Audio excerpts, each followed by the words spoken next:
السلام علیکم ناظرین، میں ہوں محمد یونس اور آپ دیکھ رہے ہیں میرا فیس بک اور یوٹیوب چینل۔ ناظرین، 2 دن قبل پاکستان کے اعلیٰ عدلیہ سے 2 اعلیٰ ترین ججز اور 2 سینئر ترین ججز کا استعفیٰ جو ہے وہ آ چکا ہے، پر جس میں جسٹس بظاہر اکبر نقوی صاحب اور جسٹس اعجاز الحسن صاحب ہیں۔ اب اگلا ٹارگیٹ کون ہوگا جو اس پروسیس سے اور اس سے گزرے گا فلٹر ہو کر، اس کے حوالے سے میں آگے جا کر آپ کو اس کا نام بھی بتاؤں گا، اور اس کے حوالے سے جسٹس اعجاز الحسن اور جسٹس مظاہر اکبر نقوی کا جو استعفیٰ ہے اس وقت موجودہ وقت میں جو پاکستان میں ایک آئینی قانونی اور سیاسی بحران چل رہا ہے، اس وقت میں ایک ٹائم میں بہت سوالیہ نشان پیدا کر گیا ہے۔ اب بہت سارے حلقے جو ہیں اس کو مختلف اینگل سے دیکھا جا رہا ہے اور مختلف تبصرے جو ہیں اس پر کسے جا رہے ہیں، لیکن ہم یہ سمجھتے ہیں کہ اس وقت اس بحران کے نظام میں، اس بحران کے وقت میں 2 سینئر ترین ججز کا استعفیٰ آ جانا اور وہ اپنے منصب سے ہٹ جائیں، اور اس کے بعد جو ہے وہ موجودہ جو چیف جسٹس آف پاکستان ہے سپریم کورٹ جناب جسٹس قاضی فائز عیسیٰ صاحب، اس کے ریمارکس آ جانا ایک اپنے ساتھی جج کے حوالے سے، اور ان کو جو ہے اس میں قانون اور آئین کے دائرے میں لانے کی بات کرنا کہ کیا جسٹس قاضی فائز عیسیٰ صاحب کو یہ چیزیں پہلے نہیں پتہ تھی۔ آئین کونسل میں ایک انکوائری جو ہے کنڈکٹ کی گئی ہے اگینسٹ جسٹس مظاہر اکبر نقوی، اور مظاہر اکبر نقوی جو ہے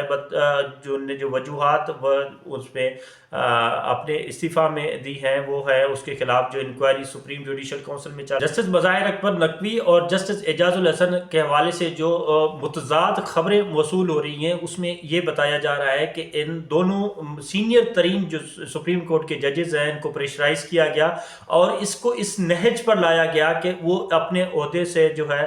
وہ استعفیٰ دے دیں، اور ان کے خلاف جو ہے مزید انکوائری جو ہے نہیں تو انیشیٹ کی جائے گی۔ اس حوالے سے ایک کیس جو ہے جسٹس مظاہر اکبر نقوی کے خلاف جو ہے سپریم جوڈیشل کونسل میں انیشیٹ کیا گیا ہے، اور اس کے سینئر ترین ممبران میں سے جسٹس اعجاز الحسن بھی ایک تھے۔ جسٹس اعجاز الحسن پر یہ الزام عائد کیا گیا ہے کہ جسٹس اعجاز الحسن اس سپریم جوڈیشل کونسل کے ممبر ہونے کے ناطے وہ جسٹس مظاہر اکبر نقوی کے کیس پر جو ہے وہ اثر انداز ہو رہے تھے اور ان کو کلین چٹ دینا چاہتے تھے، شاید ان کی اپنی ذاتی وابستگی وجہ سے یا کسی اور وجہ سے۔ اس حوالے سے جو ہے جب یہ الزام لگا جسٹس اعجاز الحسن پر، تو جسٹس اعجاز الحسن جو ہے وہ اپنے عہدے سے استعفیٰ دے چکے ہیں، اور وہ بھی آپ سمجھ سکتے ہیں کہ جسٹس اعجاز الحسن کا استعفیٰ جو ہے وہ کتنی معنی رکھتا ہے پاکستان کے جوڈیشل سسٹم میں۔ اور جسٹس اعجاز الحسن کے حوالے سے میں آپ کو تھوڑا سا بتاتا چلوں کہ جسٹس اعجاز الحسن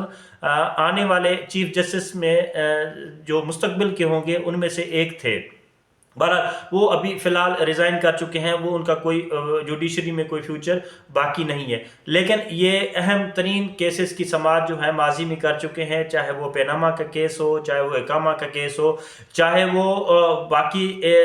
پاکستان کی تاریخ کے جتنے بڑے کیسز ہیں ان کا ہمیشہ ڈائریکٹ یا انڈائریکٹ جو ہے وہ سربراہ رہے ہیں یا ان کے ممبر رہے ہیں کسی حوالے سے بھی ان کا۔ بہرحال پاکستان کی جوڈیشری میں بہت بڑا نام اور پاکستان کی جوڈیشری میں بہت بڑا جو کردار تھا، آج ان کی ریزائن آنے سے، ان کی ریزگنیشن دینے سے ایک سوالیہ نشان تو بہرحال پاکستان کی جوڈیشری پر جو ہے وہ فکس ہو چکا ہے۔ شاید آنے والے وقت میں کوئی تاریخ اس کا جواب جو ہے وہ ڈھونڈ سکے۔ ابھی کے حالات میں اس طرح کے کنجسٹڈ سچویشن میں جہاں سانس لینا بھی شاید عام آدمی کے لیے بھی مشکل بن چکا ہے، تو اس میں جواب ڈھونڈنا تو کافی مشکل ہو جائے گا۔ بہرحال یہ چیزیں وہ ہیں جو آئین اور پاکستان کے قانون کے حوالے سے جو ہیں وہ اتنی اہمیت رکھتی ہیں کہ ایک عام آدمی کو کس طرح افیکٹ کرتی ہیں جب ایک چیف جسٹس یا اس سے برابر کا جو ایک جج ہوگا، سینئر ترین جج ہوگا، وہ اس پریشر کو برداشت نہ کر سکے، تو عام آدمی کا اس سسٹم کے آگے کھڑے ہونا کتنا مشکل ہوتا ہے، یا عام ایک انڈیویجول اگر اس سسٹم کے آگے کھڑا ہو جائے تو اس کی